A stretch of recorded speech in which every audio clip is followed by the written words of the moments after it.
बालवीर की उम्र 55 साल हो चुकी थी और उसके तीनों बेटे अब जवान हो चुके थे, पर तीनों के पास कोई भी काम धंधा नहीं था।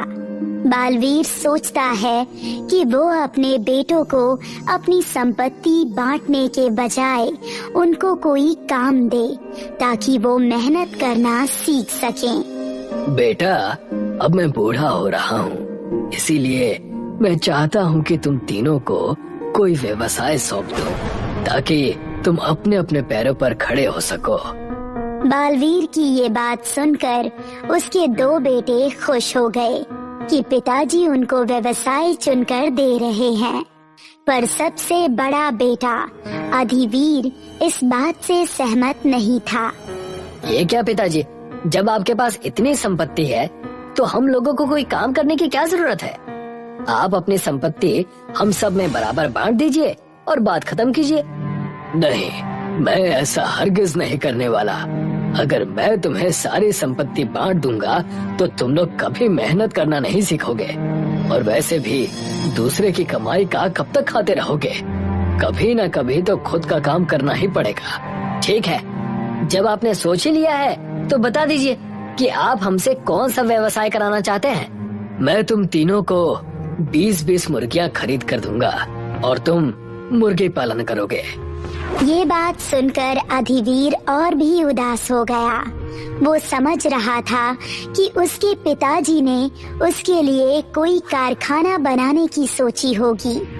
इस काम में तो मेहनत ही मेहनत है, कोई ऐसा काम दे दीजिए जो आसानी से हो सके। मेहनत वाला काम है, इसीलिए तो मैंने ये काम चुना है। तुम सबकी उम्र 30 साल के ऊपर हो चुकी है, पर अभी तक तुम लोग बेरोजगार हो। मुर्गी फार्म चलाने से कम मेहनत करना तो सीखोगे। अब बालवीर अपने तीनों बेटों में से हर एक को 20 मुर्गियां खरीद कर देता है और सबको मुर्गियां रखने के लिए एक एक लोहे की जाली भी देता है। लगता है पिताजी का दिमाग इस बुढ़ापे में काम करना बंद कर रहा है। अच्छा खासा तीनों को संपत्ति का बराबर हिस्सा दे देते तो क्या बिगड़ जाता। पता नहीं कहां से ये आफत सर पर खड़ी करके दे दी। अधिवीर बुरे मन से मुर्गियों और लोहे की जाली लेता है और खाना खाने के लिए चला जाता है। आज तो खाना खाकर जल्दी सो जाऊंगा, कल से तो मुर्गियों की सेवा में ही लगना पड़ेगा। अधिवीर खुद तो खाना खाकर सो जाता है, पर वो अपनी मुर्गियों को दाना डालना भूल जाता है और उसकी मुर्गियां पूरी रात भूखी रहती हैं। अगली सुबह भी वो देर से उठता है। उठ जा बेटा, तेरी मुर्गियों ने तो चिल्ला चिल्ला कर सारा घर सिर पर उठा लिया है। उनको कुछ दाना पानी दे दे, नहीं तो चिल्ला चिल्ला कर मेरे कान खराब कर देंगी। जाकर देखता हूँ कि क्या बात हो गई है। अधिवीर जाली के पास पहुँचता है तो देखता है कि मुर्गियां भूख से फड़फड़ा रही हैं। वो उनके लिए कुछ दाना लाता है। भूखे होने की वजह से मुर्गियां वो दाना फटाफट चुगती हैं। पता नहीं किस जन्म से भूखी है, एक ही झटके में इतना दाना खत्म कर दिया। यही हाल रहा तो ये मुर्गियां मुझे जल्दी ही कंगाल कर देंगी। अधिवीर के दोनों भाई अपनी मुर्गियों को समय समय पर दाना और पानी देते हैं, जिससे उनकी मुर्गियां हर दिन अंडे देने लगती है। पर अधिवीर की मुर्गियां सही खान पान न होने की वजह से सप्ताह में एक ही दिन अंडा देती हैं। पिताजी ने भी मेरे साथ धोखा कर दिया। हर दिन अंडा देने वाली मुर्गियां छोटे भाइयों को दे दी और ये एक हफ्ते में अंडा देने वाली मुर्गियां मेरे सर पर रख दी। क्या करूंगा मैं इनका? अब अधिवीर के दोनों छोटे भाई अपनी मुर्गियों के अंडे बेचने लगे, जिससे दोनों भाई हर दिन पैसे कमाने लगे। ये देखकर उनकी माँ भी बहुत खुश हो गई। इन्होंने अच्छा दिमाग लगाया। घर में बेकार बैठे लड़कों को मेहनत वाला काम भी मिल गया और वो अच्छे पैसे भी कमाने लगे हैं। मेहनत की मेहनत और कमाई की कमाई। दोनों भाई जल्दी ही अंडे बेचकर खूब पैसे कमा रहे थे, पर अधिवीर के पास हफ्ते में ही अंडे जमा हो पाते थे। वो दोनों भाइयों की इस सफलता को देखकर जलने लगा। मेरी मुर्गियां अंडे नहीं दे रही हैं। जरूर इसमें छोटे भाइयों का कुछ झोल है, पर मैं भी कम नहीं हूँ। आज रात सारी बाजी ही पलट दूंगा। जैसे ही रात होती है और सभी लोग खाना खाकर सो जाते हैं, यही सही समय है। अब दिखाता हूँ मैं अपना कर्तव्य। अधिवीर अपने हिस्से की 10 मुर्गियां एक भाई की जाली में रखता है और वहां से हर दिन अंडा देने वाली 10 मुर्गियों को अपनी जाली में ले आता है। साथ ही अपनी दूसरी 10 मुर्गियां दूसरे भाई की जाली में रखता है और वहां से भी 10 मुर्गियों को अपनी जाली में रख लेता है। ये हो गई मुर्गियों की अदला बदली। वैसे भी सभी मुर्गियां एक ही रंग की हैं। किसी को क्या पता चलेगा कि मैंने मुर्गियां बदली है। मुर्गियों की अदला बदली करने के बाद अधिवीर अपने कमरे में जाता है। अगली सुबह वो देर से उठता है। अब से तो मैं भी हर दिन अंडा गिनूंगा और बाजार में अंडे बेचकर अच्छे पैसे कमाऊंगा। अधिवीर की चुराई हुई मुर्गियों को समय पर खाने की आदत थी और दाना न मिलने की वजह से वो लोहे की जाली को ही चुगने लगी, जिससे वो लोहे के अंडे देती है। जब अधिवीर जाली के पास जाता है तो लोहे के अंडे देखकर वो हैरान हो जाता है। ये क्या? ये मुर्गियां तो लोहे के अंडे दे रही हैं। लगता है मेरे दोनों भाई लोहे के अंडे बेचकर ही इतने पैसे कमा रहे हैं। अधिवीर के दिमाग में एक विचार आता है कि वो इन लोहे के अंडों को लुहार के पास बेचेगा और वो लुहार से बात करने के लिए उसके पास जाता है। कैसे हो लुहार भाई?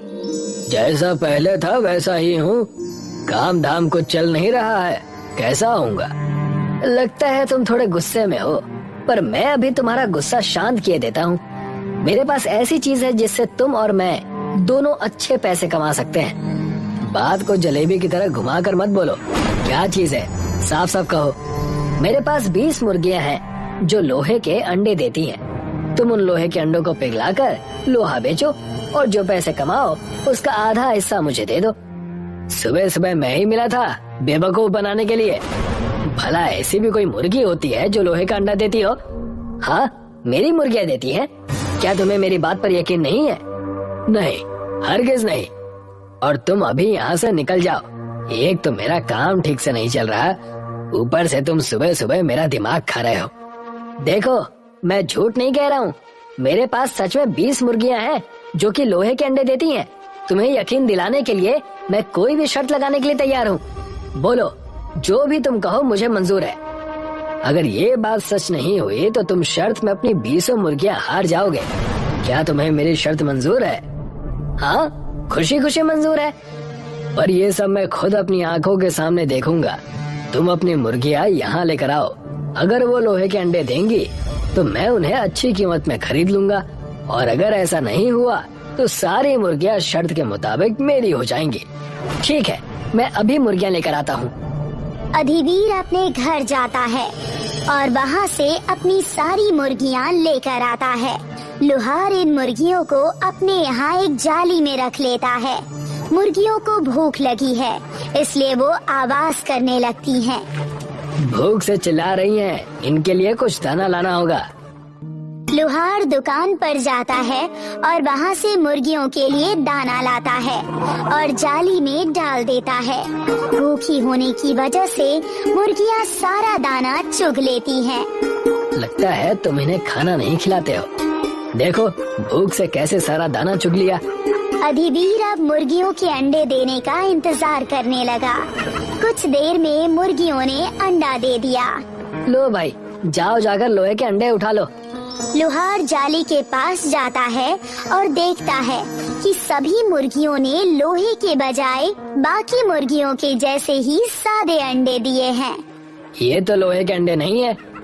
अब तो बेटा तुम अपनी मुर्गियां भी शर्त में हार गए हो। ये कैसे हो सकता है? कल ही तो इन्होंने लोहे के अंडे दिए थे। आपको यकीन नहीं है तो मेरे घर पर चलकर देख लीजिए। मुझे कहीं नहीं जाना।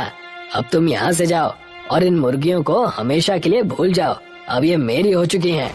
मुर्गियाँ चले जाने की वजह से अधिवीर बहुत दुखी हो गया, क्योंकि ये सब उसके लालच और आलसीपन की वजह से हुआ था। वो घर आता है तो देखता है कि उसने जो मुर्गियाँ अपने भाइयों की जाली में रखी थी, वे सभी अब हर दिन अंडे दे रही हैं। तेरी सारी मुर्गियाँ कहाँ चली गई? और ये जाली किसने काटी है? सारा लोहा कुतर दिया है। अधिवीर ध्यान से जाली को देखता है तो उसको समझ आता है कि ये जाली मुर्गियों ने भूख से कुतर डाली थी।